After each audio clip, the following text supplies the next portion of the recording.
वाणी चल रही थी 2 फरवरी सन 1967 की। दूसरे पेज के मध्याज में बात चल रही थी, भारतवासियों को ही पहचान मिलती है इसकी, बाप की, और फिर पहचान गुम हो जाती है।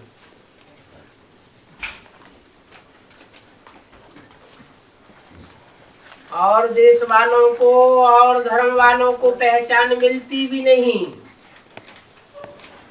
तो गुम होने की बात ही नहीं। कौन से समय की बात है या कौन से युग की बात है कि पहचान मिलती है और फिर गुम हो जाती है?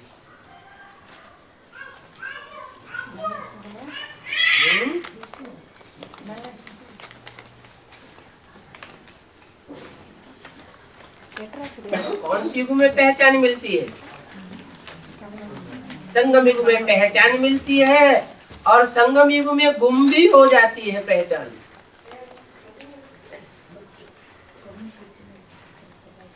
सतयुग, त्रेता, द्वापर, कलयुग में तो पहचान मिलती ही नहीं जी। कैसे?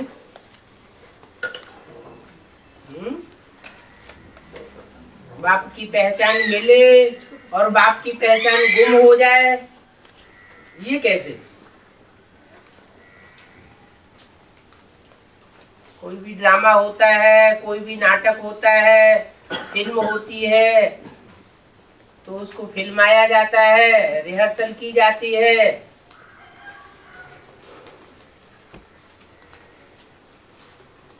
तो ये भी एक ड्रामा है,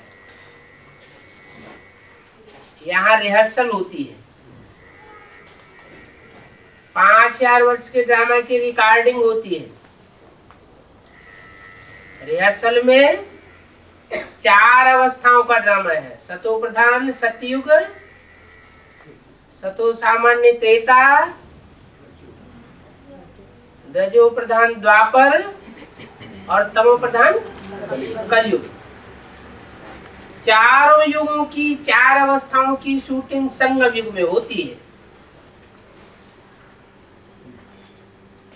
तो जो भी आत्माएं इस शूटिंग से गुजरती हैं,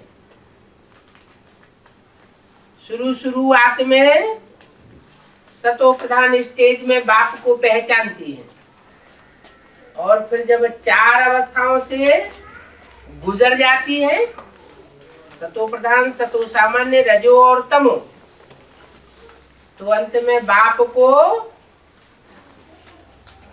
क्या भूल जाती है, पहचान गुम हो जाती है। यहां तक पहचान गुम हो जाती है कि जो 2 भुजाएं मुख्य हैं सहयोगी, वो भी जगन्नाथ के मंदिर में टूटी हुई दिखाई जाती है।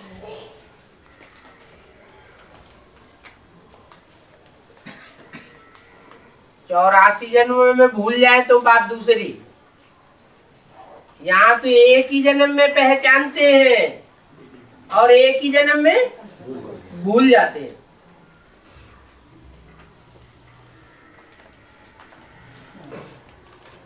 वो भी किसको? ऊंचते ऊंच बाप को भूल जाते हैं। कौन भुलाता है? अरे कोई भुलाता है? रावण, माया रावण भुला देता है। जब बहुत तमो प्रधान बुद्धि बनती है तो माया रावण पूरा ही भुला देता है। और उस भूलने का अंजाम क्या होता है?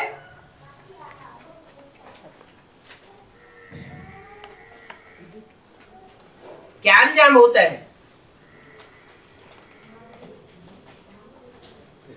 माला में से नंबर खिसक के नीचे जाता रहता है जब तक दोबारा पहचान न मिले।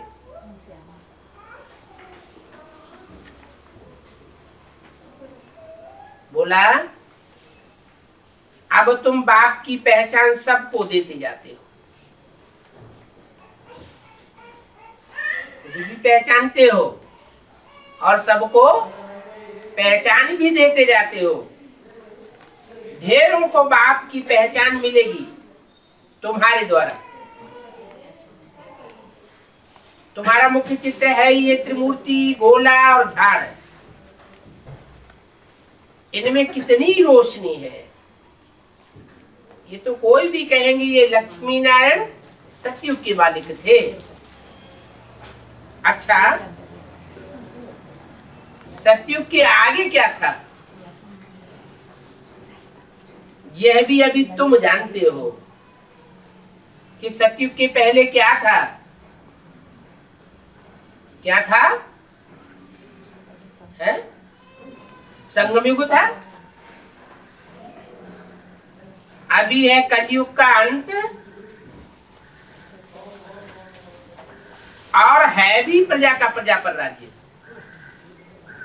अभी राजाएं तो है नहीं, तो देखो कितना फर्क है। सतयुग की आदि में भी राजाएं थे और अब भी राजाएं हैं,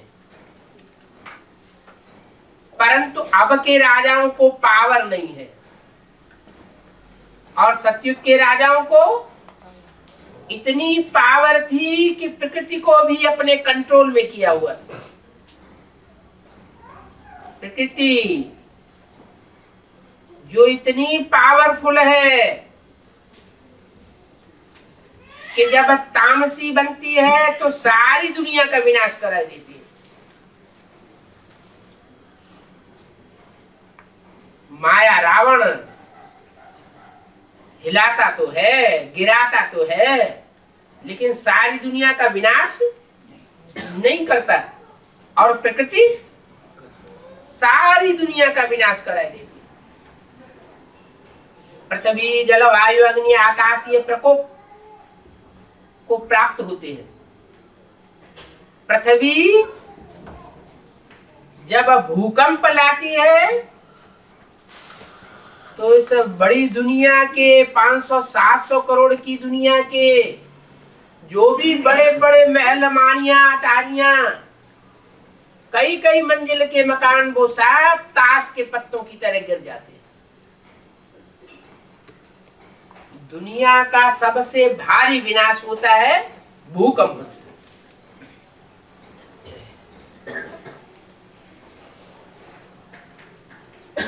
तो प्रकृति कितनी पावरफुल है।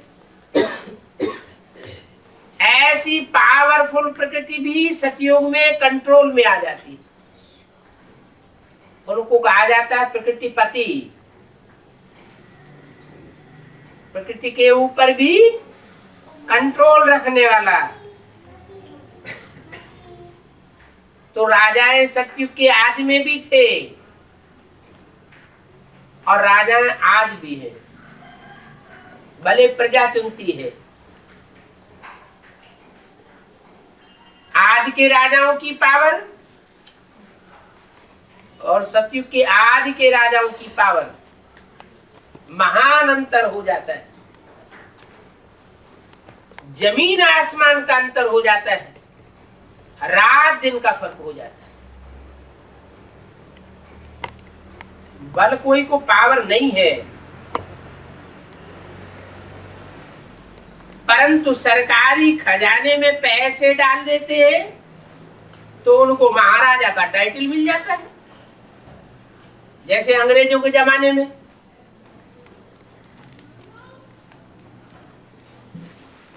जो राजाएं थे वो नाम मात्र के राजाएं थे, परंतु ब्रिटिश गवर्नमेंट को पैसा दिया तो उनको महाराजा का टाइटल दे दिया। टाइटल खरीद कर लेते हैं।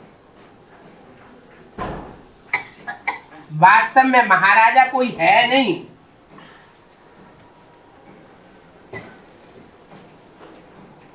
ऐसे ब्राह्मणों की संगम युग दुनिया में भी टाइटल खरीद किए जाते हैं। कैसे?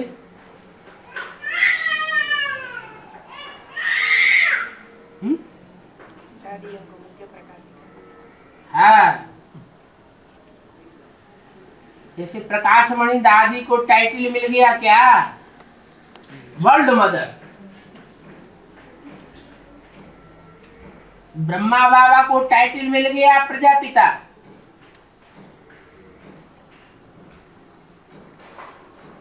और ओम राजे मम्मा को टाइटल मिल गया जगदम्बा सरस्वती।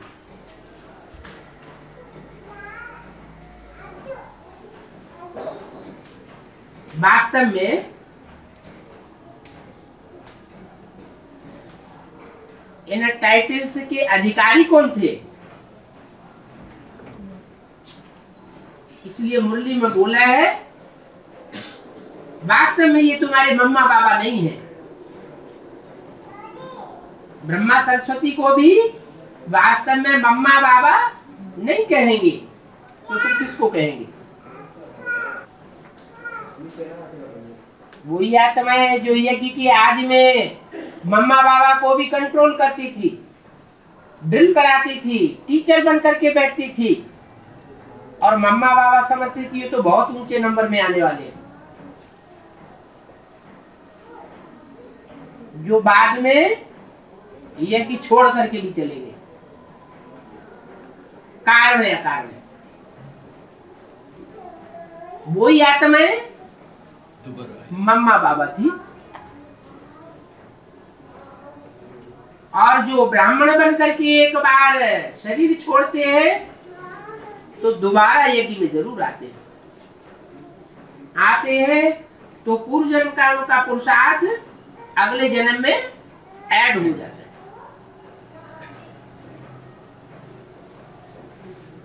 और फिर तीक्ष्ण पुरुषार्थ करते हैं।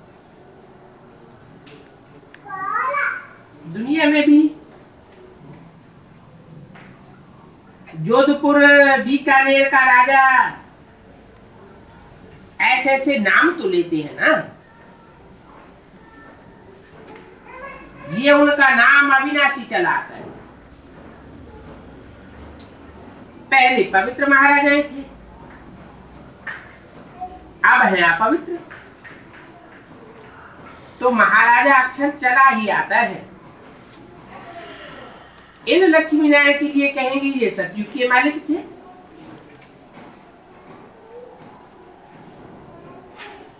इन्होंने राज्य किसके लिए, क्या लड़ाई से राज्य लिया? क्योंकि दुनिया की हिस्ट्री में तो जो भी राजाइयां हुई है वो लड़ाइयां लड़ी है और राजाइयां ली है। शास्त्रों में जिन लक्ष्मी नारायण की यादगार है, उन्होंने राजाई किससे ली सतयुग के आदि में?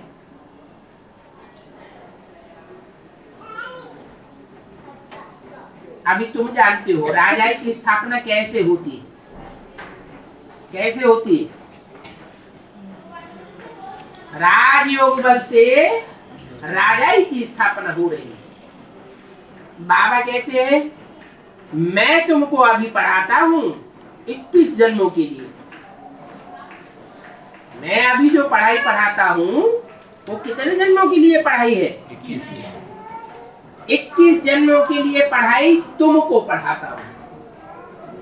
तुमको माना जो सन्मुख बैठ करके बाप के सामने पढ़ते हैं, वो 21 जन्मों की पढ़ाई पढ़ करके 21 जन्मों के लिए अविनाशी सुख प्राप्त करते हैं। बाकी 63 जन्मों में जो सुख मिलता है, राजाएं बनते हैं, महाराजाएं बनते हैं, वो कैसे बनते हैं? उनको किसी ने ट्रेनिंग दी थी क्या? कोई स्कूल कॉलेज में उन्होंने पढ़ाई पढ़ी थी क्या? हिस्ट्री में छोटे बड़े राजाएं तो बहुत हुए, उनको पढ़ाई किसने पढ़ाई थी? यहाँ जो 21 जन्म में प्राप्ति करने वाले हैं, ईश्वरीय पढ़ाई पढ़ने के बाद उनके अंदर वो पुरुषार्थ के संस्कार भर जाते हैं। तो 21 जन्मों में जैसा पुरुषार्थ उन्होंने किया है राजाई प्राप्त करने का, वैसी ही प्राप्ति उन्हें 63 जन्मों में होती रहेगी। यहाँ संगम युग में जो तीव्र पुरुषार्थी होगा वो 21 जन्मों की प्राप्ति तो करेगा ही, लेकिन द्वापर कलयुग में भी तीव्र पुरुषार्थी होगा। जैसे मिसाल दिया बाबा ने विक्टोरिया का वजीर, इतना गरीब था कि स्ट्रीट लाइट में बैठ करके पढ़ाई पढ़ता था।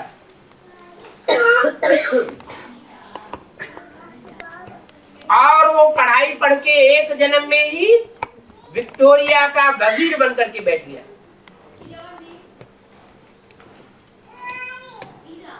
वजीरों में ज्यादा बुद्धि होती है या राजाओं में ज्यादा बुद्धि होती है? ज्यादा बुद्धिमान कौन होते हैं? वजीर ज्यादा बुद्धिमान होते हैं। तो महारानी विक्टोरिया को भी चलाता था, माना सारे राज्य की बागडोर उसके हाथ में थी। और ये पावर कितने जन्म में पाई? एक ही जन्म में। ऐसे ही बाबर हिस्ट्री में मिसाल है। एक साधारण सा सिपाही था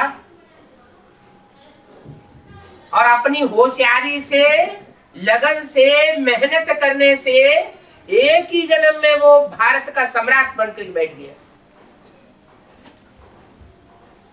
तो ये तीव्र पुरुषार्थ के संस्कार कहाँ पड़ते हैं?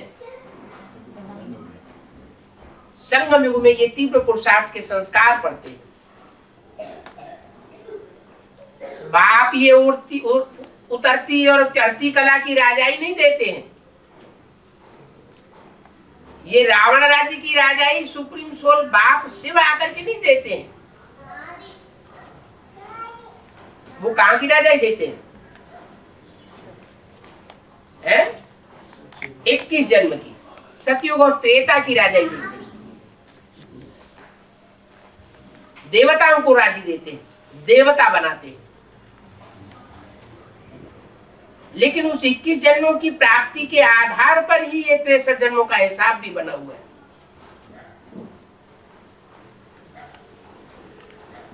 वो बैरिस्टर आदि, डॉक्टर आदि तो इसी जन्म में पढ़ करके बैरिस्टर बन जाते हैं। अगले जन्म के लिए उनकी बैरिस्टरी खलास हो जाती है। और तुम तो अभी पढ़ करके भविष्य के महाराजा महारानी बनते हो। अभी इस जन्म में भी बनते हो और भविष्य के 21 जन्मों में भी बनते हो, ड्रामा प्लान अनुसार। नई दुनिया की स्थापना हो रही है। अभी तो है पुरानी दुनिया। बल कितने भी अच्छे अच्छे मकान हैं, महल हैं, परंतु हीरे जवाहरातों के तो बनाने का कोई भी, किसी भी बनाने वाले में ताकत नहीं है।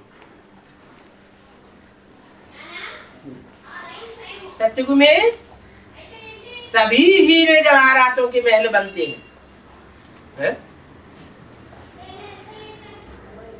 इतने हीरे जवाहरात कहां से आ जाएंगे?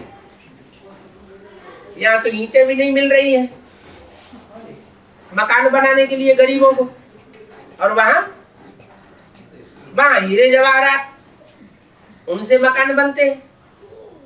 अच्छा, वहां मकान बनाने की दरकार है? क्यों? वहां मकान बनाने की दरकार क्यों नहीं? यहाँ मकान बनाने की दरकार क्यों है? वहाँ देहाभिमान नहीं है। वहाँ देहाभिमान नहीं होता, इसलिए वहाँ मकान बनाने की दरकार ही नहीं है। और यहाँ देहाभिमान होता है तो उस देहभान को छुपाने के लिए दीवारें खड़ी करते हैं।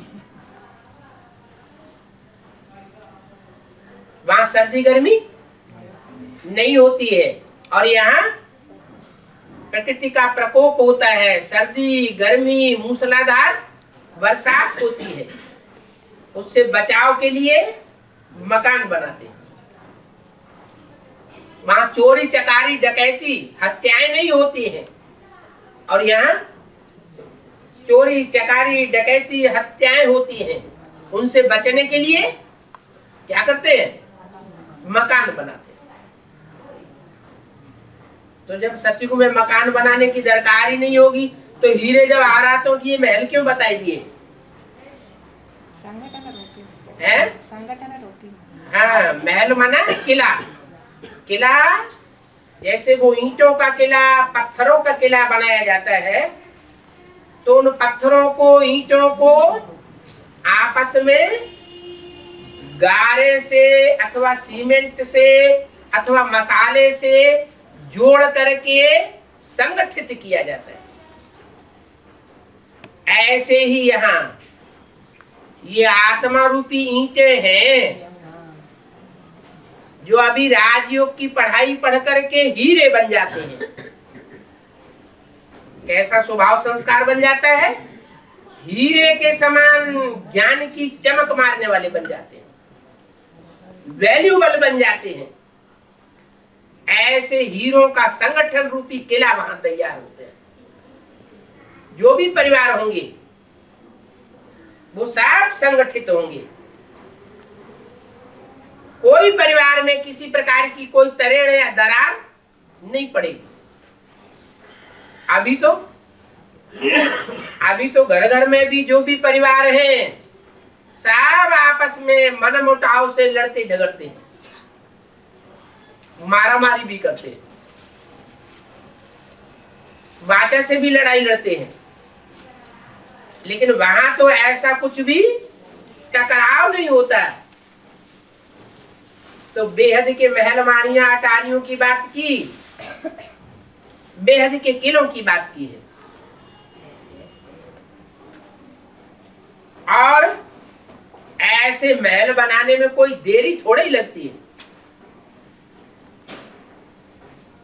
यहाँ ऐसे परिवार बनाने में देरी क्यों लग रही है सरकार को? सरकार कितना चाहती है कि सब आपस में मिलजुल करके एक होकर के रहे, लेकिन होते क्यों नहीं एक? क्योंकि संस्कार सबके आपस में टकराते हैं, मिले हुए संस्कार नहीं है। अनेक धर्मों के, अनेक देशों के अनेक प्रकार के संस्कार आपस में टकराए रहे, स्वभाव संस्कार टकराए रहे। अभी बाप आते हैं, संस्कार मिलाना सिखाते हैं। उसके लिए बताते हैं कि रूहानी प्यार पैदा करो। रूहानी प्यार पैदा करने के लिए रूह की स्टेज में टिकना पड़ेगा। तुम जिस्म नहीं हो, ब्राह्मण का जिस्म नहीं हो, भंगी का जिस्म नहीं हो, राजा का जिस्म नहीं हो, रंक का जिस्म नहीं हो। तुम क्या हो? आत्मा हो। आत्मा ने ये जिस्म धारण किया हुआ है। आत्मा आत्मा भाई भाई, और प्रैक्टिकल में आकर के भाई भाई बनाता हूं। मैं तुम बिंदु बिंदु आत्माओं का बाप प्रैक्टिकल में आया हुआ हूं। तो आपस में तुम क्या हो गए? आत्मा आत्मा आपस में भाई भाई हो जाते। तो चाहे भले जन्म के शरीर से हिंदू हो, मुसलमान हो, सिख हो, ईसाई हो, जो भी ये पढ़ाई पढ़ता है, ईश्वरीय पढ़ाई, वो ईश्वरीय पढ़ाई पढ़ने के बाद न किसी जाति का रहता है, न किसी धर्म का रहता है, न नीच रहता है, न ऊंच रहता है। पढ़ाई के आधार पर ऊंच और नीच बन जाता है। वो भी एक जन्म के लिए नहीं, अनेक जन्मों की प्राप्ति करता है। बोला वहां सतयुग में जो नई दुनिया बनेगी उसमें महल माड़ियां अटारियां बनाने में देर नहीं लगेगी, लेकिन अनेक मंजिल के मकान नहीं होंगे। क्या रहने वाले थोड़े होंगे और जगह ढेर सारी होगी। और यहाँ क्या होता है, रहने वाले सैकड़ों करोड़ की तादाद में और जमीन थोड़ी पड़ जाती है, तो मंजिलें बनाते रहते हैं, 100-100 मार के मकान बनाते हैं। बनाने वालों को ये पता ही नहीं है कि ये एटम बम जो बना के रखे हैं ये हमारे मकान की सजावट के लिए नहीं बने हैं। ये बने हैं तो जरूर कभी विस्फोट होंगे, और जब इनका विस्फोट होगा तो पृथ्वी डोल जाएगी। पृथ्वी के डोलने से बड़े बड़े भूकंप आएंगे, ज्वालामुखी फटेंगे और जमीन के अंदर का माल ऊपर और ऊपर का माल अंदर चला जाएगा। जैसे त्रेता के अंत में आधा विनाश होता है, जब देवताएं व्यभिचारी बनते हैं, उस आधे विनाश में जो भी मैलमानियां अटारियां थी वो सब अंदर चली जाती। वहां मैलमानियां अटारियां बनानी नहीं पड़ती। जैसे आज गुफाएं प्रसिद्ध हैं, गुफाओं के भित्ति चित्र देखने के लिए जाते हैं, तो वो गुफाएं मनुष्यों ने बनाई थी, पहाड़ काट काट करके बनाई थी, उनमें चित्रकारी की थी। लेकिन सतयुग त्रेता में मनुष्य ऐसी गुफाएं नहीं बनाता, ऑटोमेटिक प्रकृति तैयार करती है। कपड़ा की भी जब जरूरत होती है, 2 कला देहभान चढ़ता कम होता है। देहभान जब 2 कला आत्मा की कम हो जाती है तो 2 कला बढ़ जाता है देहभान। और जब देहभान बढ़ता है तो उस समय ऐसे ऐसे पेड़ पैदा होते हैं जिनमें से ऑटोमेटिक साड़ियां निकलती हैं। जैसे पहले भोजपत्र निकलते थे 2500 साल पहले, 2000 साल पहले, पेड़ ही इस तरह के होते थे कि उनमें से पत्तों की तरह कागज निकलता था, ऑटोमेटिक रोल्ड किया हुआ। आज जो मनुष्य कागज बनाते हैं वो तो 100-200 साल 300 साल के बाद पूरा ही सड़ जाता है, और वो भोजपत्र हजारों साल के बाद भी ज्यों के त्यों म्यूजियम में पड़े हुए हैं। तो प्रकृति कैसा अच्छा कारीगर है। इस प्रकृति को बनाने वाला कौन? तमो प्रधान से सतो प्रधान बनाने वाला कौन?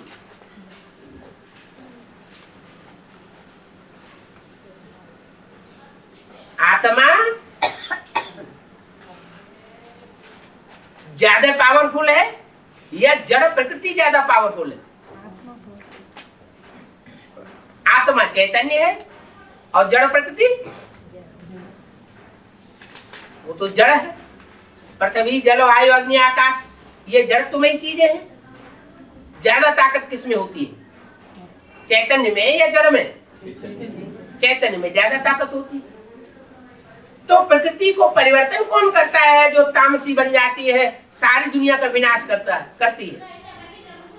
ऐसी तामसी प्रकृति को सतो प्रधान बनाने वाला कौन है? कौन? आत्माएं। आत्माएं कुछ ऐसी ईश्वरीय पढ़ाई को पढ़ने वाली निकलती है। ऐसी आत्माएं तैयार होती है जो सारी दुनिया के वायुमंडल को बांध लेती है एकाग्रता के सूत्र में। और जब सारी दुनिया का वायुमंडल बन जाता है तो प्रकृति भी थम जाती है, सात्विक बन जाती है। ऐसी सात्विक बनती है कि मनुष्य का जो देवताएं बन जाते हैं उनका घड़ी घड़ी सहयोग करती है, दासी बन करके रहती है। जिस चीज की जहां जैसी जरूरत है वहां वो चीज मुहैया हो जाती है। खाना भी वहां नहीं पकाना पड़ता है। 36 प्रकार के फल फूल मेवे भरपूर तादाद में मिलते हैं और हर प्रकार के रस के मिलते हैं। कोई मेहनत नहीं करनी पड़ती। आज की दुनिया में मनुष्य मेहनत करना चाहता है या मेहनत से फ्री होना चाहता है? क्या चाहता है? फ्री होना चाहता है। सब चाहते हैं ये मेहनत की दुनिया खलास हो जाए, ये मेहनत की नौकरी इससे पीछा छूटे। लेकिन दुनिया के हालात ऐसे हैं कि पहले एक आदमी कमाता था, पूरा परिवार खाता था, और आज परिवार के सारे सदस्य कमाई करते हैं और पूर्ति नहीं हो पाती। बाप आकर के ऐसी पढ़ाई पढ़ाते हैं जिससे फिर आने वाली नई दुनिया में कोई काम नहीं करना पड़ता है। फिर बैठे बैठे क्या करेंगे? बैठे बैठे परेशान नहीं हो जाएंगे? नहीं, वहां संगीत कला होगी, खेलेंगे,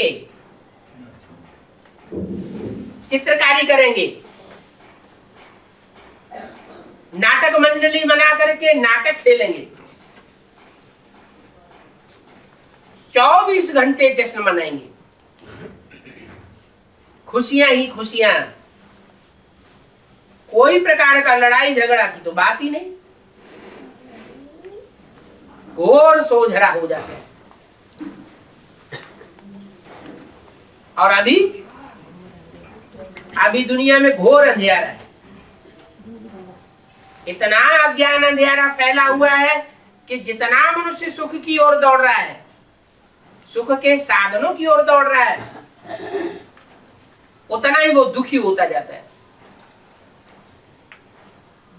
मन परेशान होता रहता है। ऐसी परेशान आत्माओं को शान में रहने की हिदायत बाप आकर के देते हैं। कौन सी शान? आत्म की स्थिति की शान, रूहानियत की शान, कि तुम देह नहीं हो, तुम क्या हो? आत्मा हो। ये पढ़ाई आज तक और किसी ने पढ़ाई नहीं। ये रूहानी पढ़ाई है।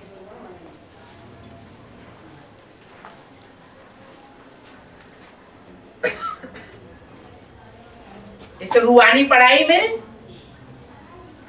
परिपक्व स्टेज जब होती है तो नई दुनिया में संगठन तैयार होने में देर नहीं लगती, बनाने में देर नहीं लगेगी।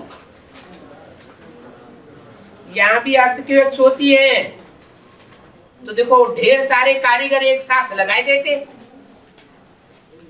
मकान तैयार हो जाते।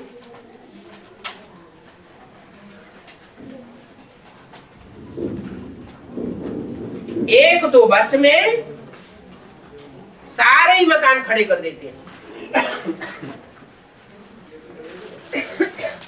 हिरोशिमा नागासाकी में, जापान में एटम बम गिरे, भयंकर विनाश हो गया 2 शहरों का।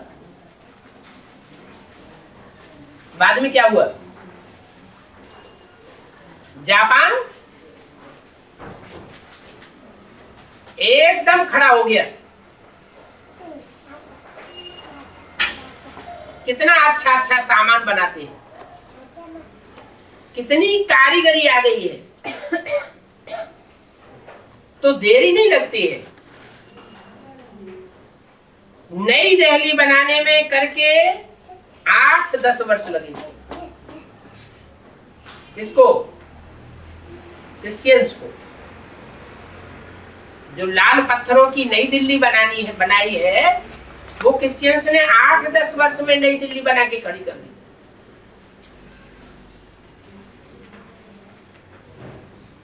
परंतु यहाँ के लेबर्स में और वहां के लेबर्स में बहुत फर्क रहता है। क्या? गवर्नमेंट में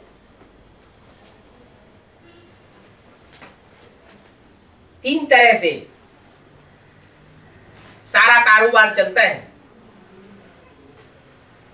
आज की जो प्रजातंत्र गवर्नमेंट है उसमें भी 3 तरह के कारोबारी हैं। एक है विधान बनाने वाले, एक है कार्यपालिका और एक है न्यायपालिका।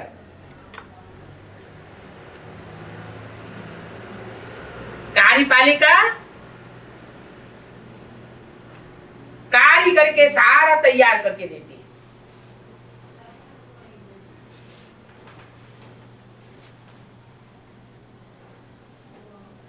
अभी 4-6 वर्षों के अंदर सारे ही देश के अंदर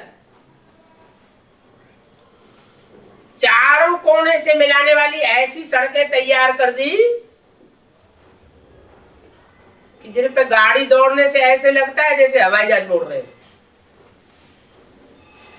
पहले ऐसा नहीं था। अंग्रेजों ने भारतवर्ष में रेल का ऐसा जाल बिछाया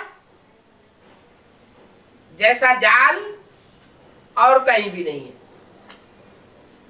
तो बनाने में तो देर नहीं लगती, लेकिन बनाने वालों में, यहां बनाने वालों में और सतयुग में बनाने वालों में अंतर बहुत है। क्या अंतर है? यहां भले बनाते हैं तो भी दुख दर्द बढ़ता जाता है, और वहां जो बनाते हैं एकदम कंप्लीट, दुख दर्द का नाम निशान नहीं रहता है। तो त्रिमूर्ति में बाप की भी त्रिमूर्ति है। उसमें एक कार्यपालिकाधीश है, एक न्यायपालिकाधीश है और एक विधान पालिकाधीश है। कौन कौन है? ब्रह्मा सरस्वती क्या है?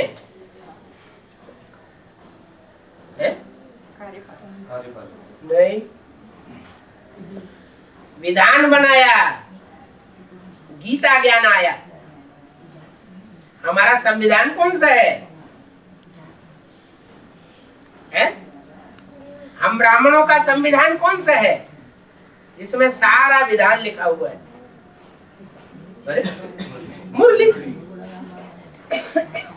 मुरली हमारा संविधान है। और न्यायपालिका एडवांस पार्टी। क्या राइट है, क्या रंग है, वो सारी जानकारी एडवांस पार्टी को और एडवांस पार्टी के मुखिया को है। तो चाहे विधान पालिका वाले हो और चाहे न्यायपालिका वाले हो, परिवर्तन दोनों से नहीं होता। फिर परिवर्तन करने वाला कौन? बनाने वाला कौन? वो है कार्यपालिका।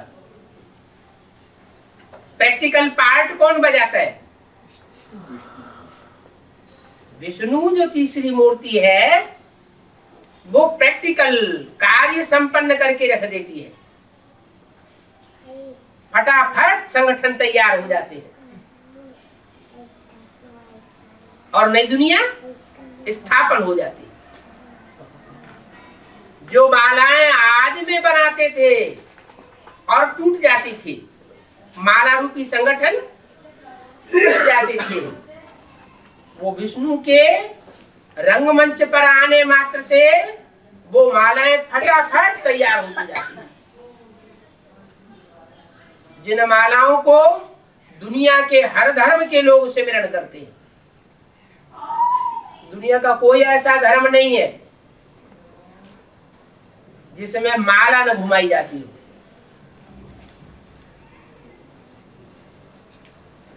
तो ऐसे संगठन जरूर कभी बने थे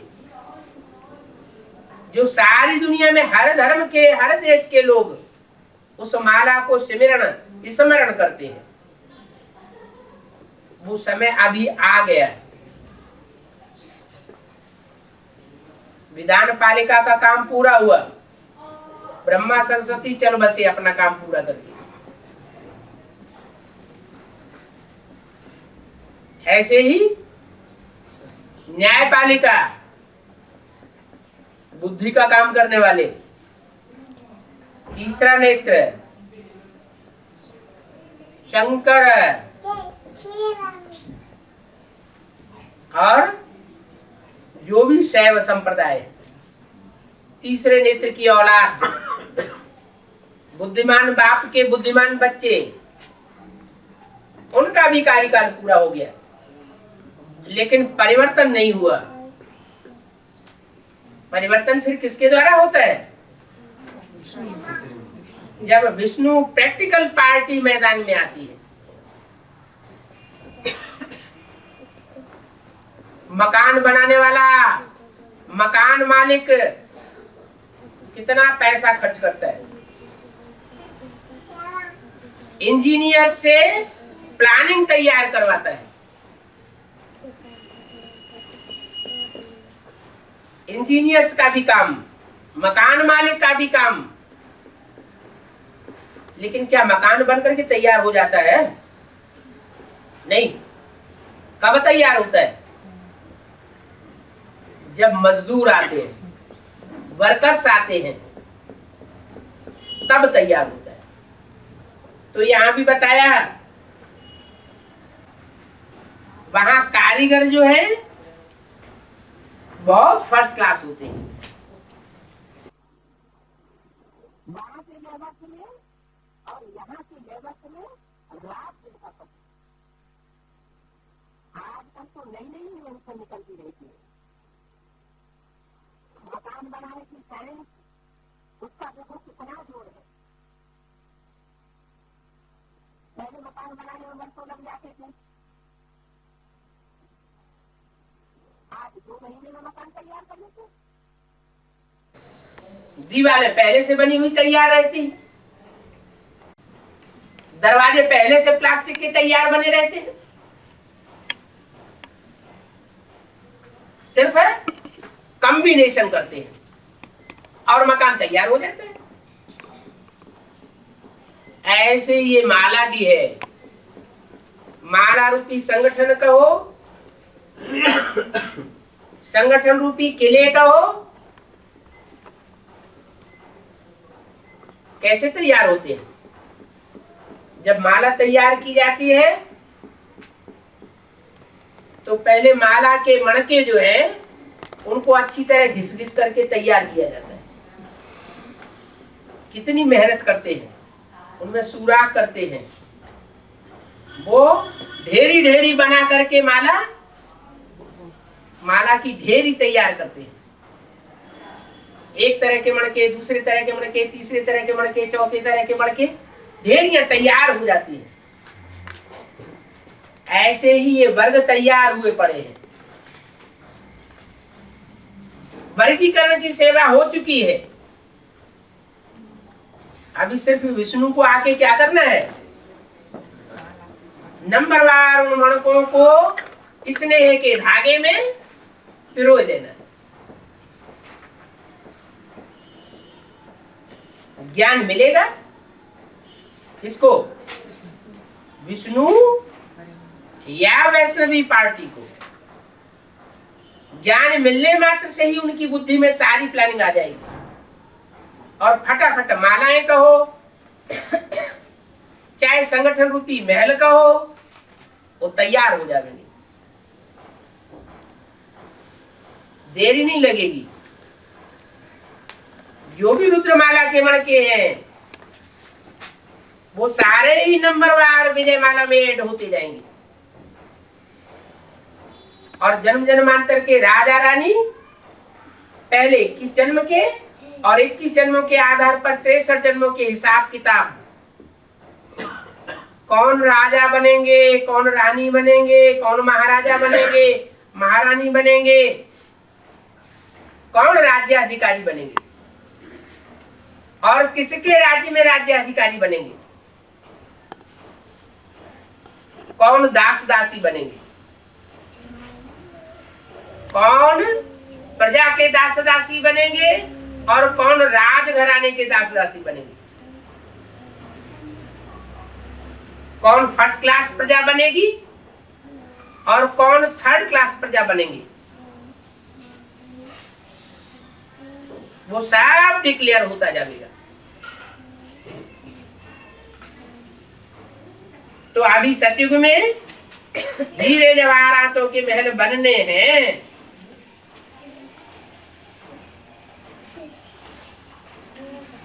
आजकल तो नई नई इन्वेंशन निकल रही है ना, साइंस का जोर देखो कितना है, सब कुछ तैयार माल झट फ्लैट तैयार कर देते हैं, बहुत जल्दी जल्दी बनाई देते हैं। तो ये सब वहां काम तो आवेगा ना, ये हुनर वहां काम आवेगा, ये सब साथ साथ चलना चाहिए। कारीगरों में बनाने के संस्कार तो रहते हैं ना, ये साइंस के संस्कार भी चलेंगे। तो अभी बाप बच्चों को समझाते रहते हैं, अभी तुमको सिर्फ क्या करना है,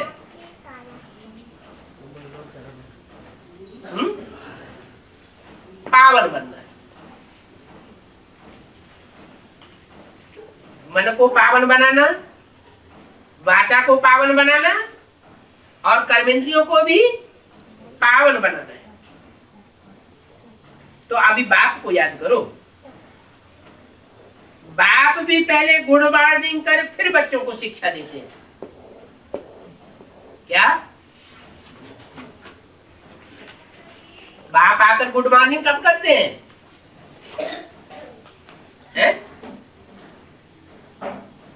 बच्चों के सामने आकर के गुड मॉर्निंग करते हैं ना, कब करते हैं? सन 36 में, 47 में, सन 68 में। अरे बाप आकर बच्चों से गुड मॉर्निंग करने के लिए कब आते हैं? 76 में आते हैं। इसलिए बोला है इसी मुरली में पीछे, गुड मॉर्निंग के बाद बच्चों को कहा जाता है बाप को याद करो। बाप आकर के गुड मॉर्निंग करते हैं। सन 76 से गुड मॉर्निंग हो रही है।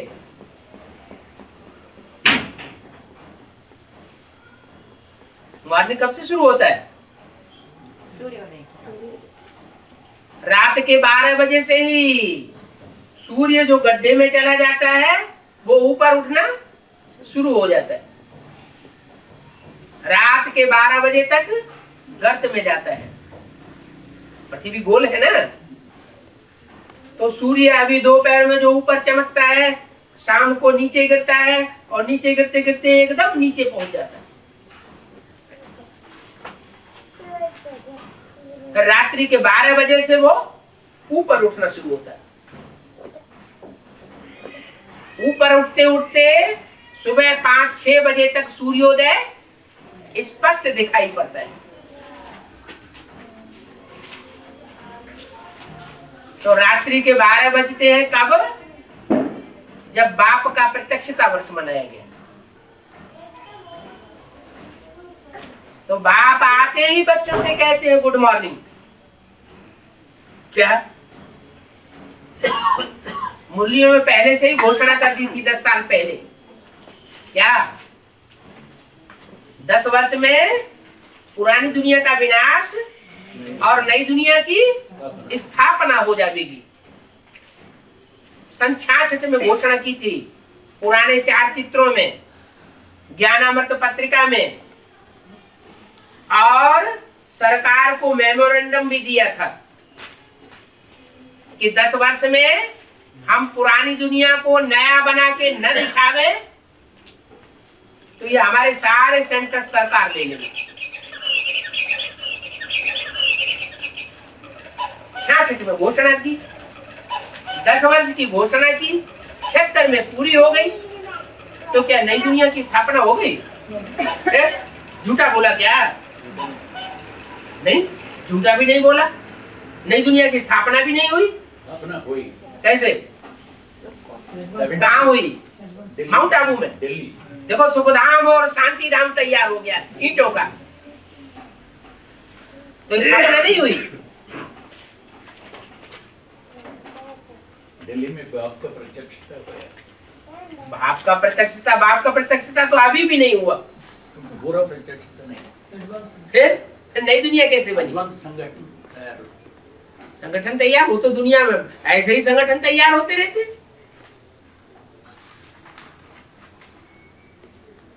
नहीं,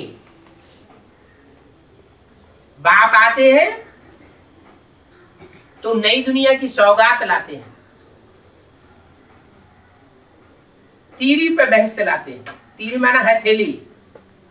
कहते हैं ये देखो नई दुनिया स्वर्ग रखी हुई है हथेली पे, क्या? और दूसरे हाथ से कहते हैं लाओ, ला दे इनको, जो तुम्हारे पास हो उसको ला के दे दो। नाम क्या रख दिया? ला दे ना। तुम्हारे पास जो भी तन मन धन समय संपर्क संबंधियों की ताकत है वो एक हाथ में दो और दूसरे हाथ से बाप से बादशाही ले लो। कितने साल हो गए ये कहते कहते। मैं तीरी पे बहस लाया हूं। ये तीरी की बात है क्या? माना सन 76 से बाप सुप्रीम सोल शिव जिस तन में प्रवेश करता है मुकर्रर रूप से, उस बुद्ध रूपी तीरी में बहस की सारी प्लानिंग आ जाती है। पुरानी दुनिया, पुराने ब्राह्मणों का संगठन खलास हो जाता है। आप मुए, मर गई दुनिया। वो उस मुकर्रर रथ का ऐसा पार्ट चलता है कि पुरानी दुनिया से जैसे कि मर गया। अब ये पुरानी दुनिया हमारे काम की नहीं है, वहां मुड़ करके भी नहीं देखना, सब खलास होने वाले हैं। कौन सी दुनिया? ब्राह्मणों का पुराना संगठन, जो सीढ़ी के चित्र में मुरली में परिवर्तन करने के लिए बोला। सीढ़ी के चित्र में नीचे लिख दो, जहां सफेद पोष बैठे हुए हैं, 40 वर्ष का संगम जहां पूरा होता है 76 में, वहां लिख दो विनाश काले विपरीत बुद्धि विनश्यति। और सीढ़ी के ऊपर लिख दो विनाश काले प्रीति बुद्धि विजयते। ये विजयते और विनश्यते की शुरुआत हो गई सन 76 से। दुनिया तो बहुत बड़ी है और बढ़ती ही जा रही है, लेकिन कितनी भी दुनिया बढ़ती जाए, बड़ी हो जाए, लेकिन विनाश होने में टाइम नहीं लगता। कोई मकान बनाने में टाइम लगता है या उसको गिराने में टाइम लगता है? बनाने में टाइम लगता है, साथ सामान इकट्ठा करने में टाइम लगता है। तो ये भी 70 साल पूरे हो गए।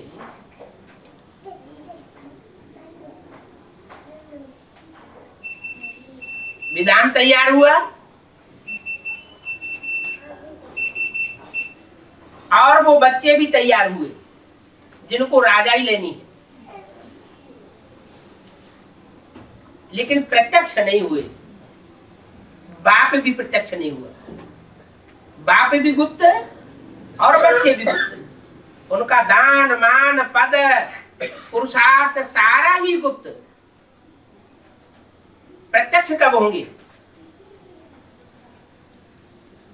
प्रत्यक्ष होंगे तब जब वो संगठन रूपी किले बन करके तैयार होंगे, तब 500 करोड़ की दुनिया में चारों तरफ प्रत्यक्ष होने लगेंगे। ये 9 लाख सितारे हैं, वो तो आसमान के सितारे होते हैं, और ये धरती के सितारे हैं जो सारी दुनिया में ज्ञान की चमक मारेंगे।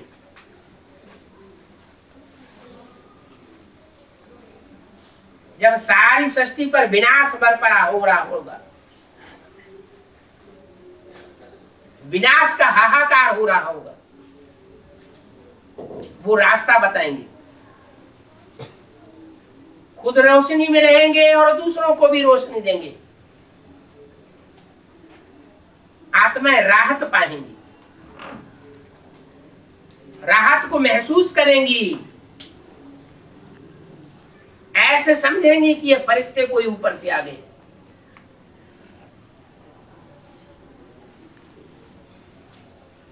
तो बाप पहले पहले बच्चों से गुड मॉर्निंग करते हैं आते ही। क्या गुड मॉर्निंग, और सन 68 में क्या हुई थी? Good evening. और वहां गुड इवनिंग से लेकर के अब तक भी ब्रह्मा की सोल गुलजार दादी में प्रवेश करके क्या बोलती है? Good night.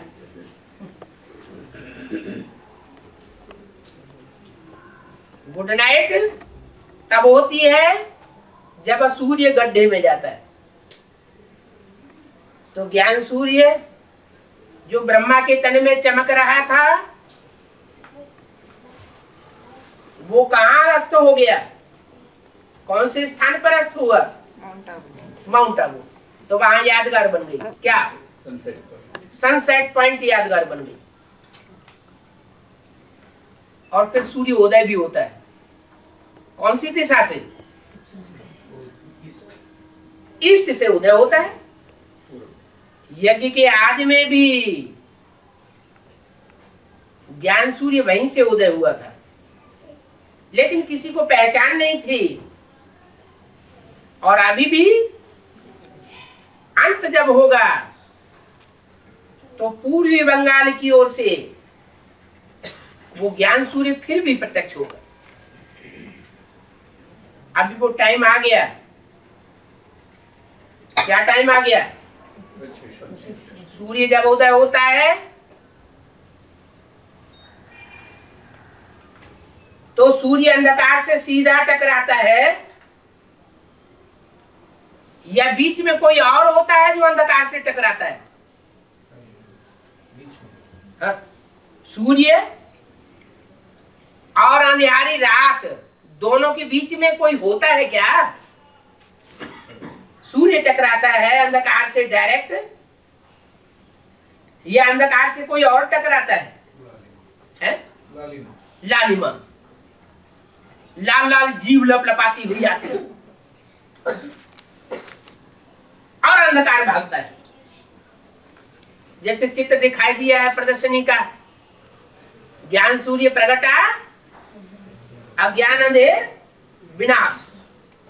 पांचों भूत भागते हैं जो अंधकार फैलाने वाले हैं, जिनका अभी नारा लग रहा है अज्ञान अंधेरा कायम रहेगा। हम ज्ञान की रोशनी को, एडवांस ज्ञान को दुनिया में फैलने नहीं देंगे। क्या उनका नारा है? अज्ञान अंधेरा कायम रहेगा। तो क्या कायम रहेगा? सूर्य उदय नहीं होगा? सूर्य तो उदय हुआ पड़ा है। 30-35 साल होने जा रहे हैं सूर्य को उदय हुए,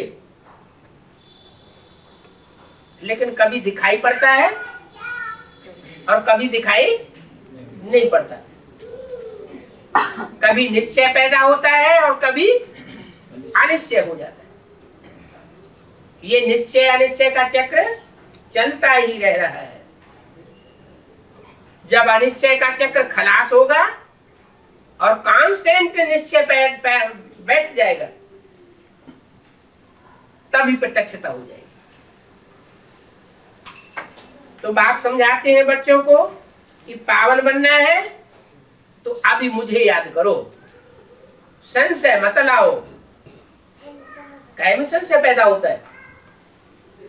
बाप के पार्ट में संशय पैदा होता है। और काय में संशय पैदा होता है? बाप जो ज्ञान सुनाता है उस ज्ञान में भी संशय पैदा होता है।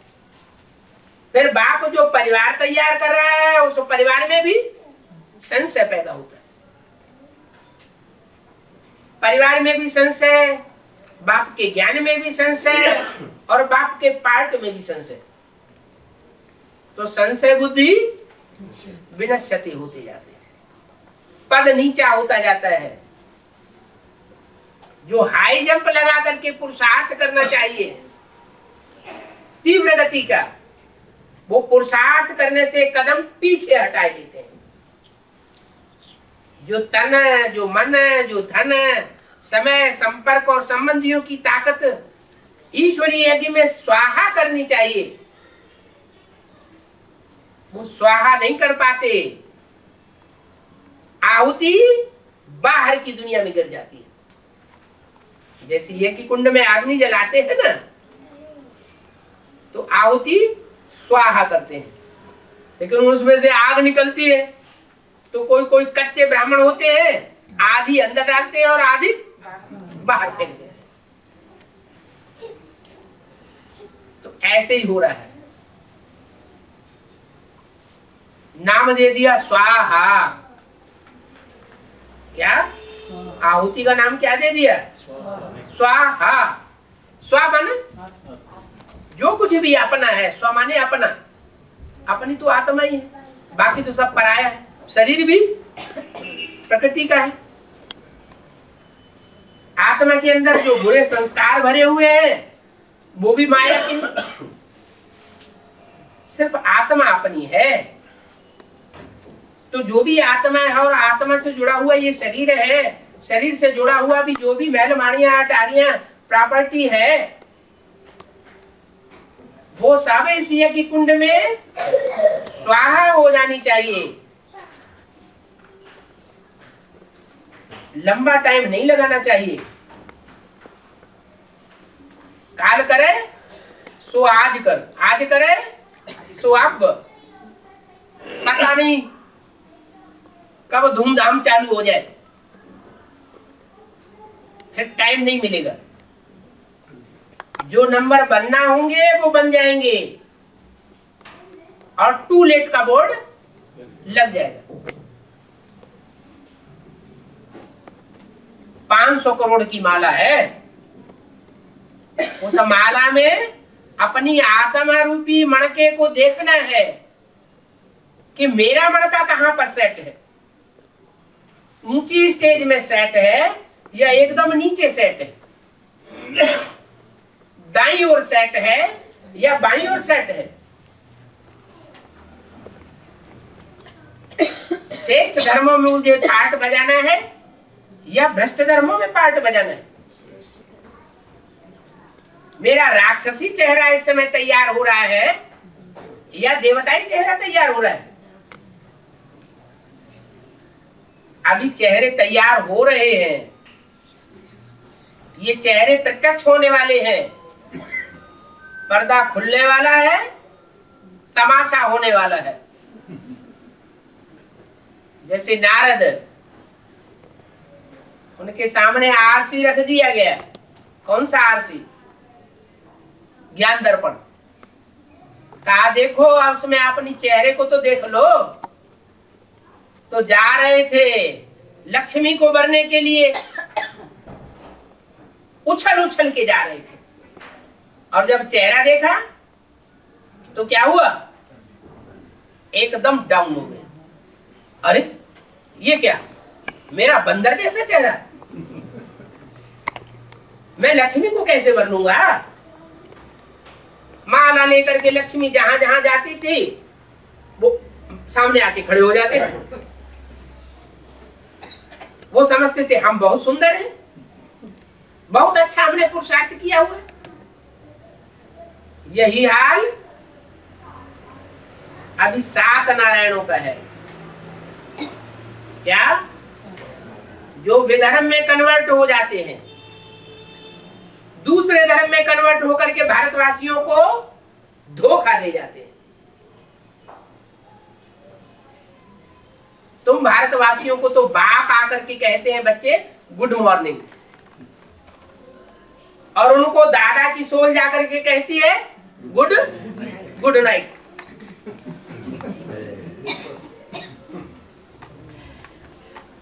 हमें अब तुमसे कुछ लेना देना नहीं और तुमको हमसे कुछ लेना देना नहीं। हमारा तुम्हारा हिसाब किताब अब पूरा हुआ, हम तो जाते अपने धाम। उधर हो रही है गुड नाइट और इधर हो रहा है गुड मॉर्निंग, लेकिन मॉर्निंग पूरा नहीं हुआ है। क्या? पूरा मॉर्निंग नहीं हुआ है, पूरा सोजरा नहीं हुआ है। पूरा सोजरा हो जाता है तो मुसलमानों और ईसाइयों से जो टक्कर लेने वाले सिख धर्म के लोग हैं, उनकी भी पूरी आंखें खुल जाती हैं। इसलिए कहावत बनाई हुई है उनके बारे में। क्या? दुनिया वाले बोलते हैं कि सिखों की आंख तब खुलती है जब दोपहर के 12 बजते हैं,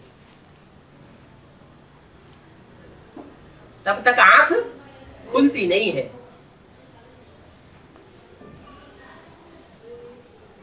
एक सिख धर्म ही ऐसा है जो भारतवासियों का सहयोगी बनकर के रहता है, और बाकी सब धर्म विरोधी बनकर के रहते हैं। बौद्ध धर्म, सन्यासी धर्म ये देखने में नहीं आते कि विरोधी हैं, लेकिन ये लेफ्टिस्ट के प्रभाव में आ जाते हैं। आज के सन्यासी पूरे ही पाश्चात्य सभ्यता के रंग में रंग गए। भारतीय गृहस्थियों के पास इतने साधन, सुख साधन, सामग्री नहीं होंगे और उनके पास सब मौजूद रहता है। बौद्ध भी प्रभाव में आ जाते हैं। वो तो इसलिए प्रभाव में आ जाते हैं कि जब मुसलमानों के और ईसाइयों के आक्रमण हुए तो उन्होंने हाथ उठा दिया, हिंसा परमो धर्म।